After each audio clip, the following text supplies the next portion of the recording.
igama ngumlungisi Madabudabu Shabalala ekhaya kusetholokho sibhebha phansi kwenduna oMathuphu.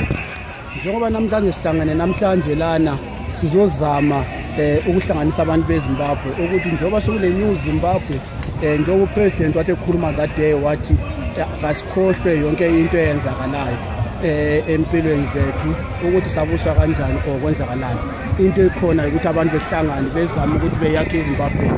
Sinethemba lokuthi namhlanje njengoba uMgabe after 37 years yonke ehlukumeza abantu beZimbabwe, sinethemba lokuthi namhlanje sekule new president eZimbabwe izazama ngamandla wonke ukuhlanganisa abantu beZimbabwe ibabuse ngendlela enjani engajabulisa wonke umuntu.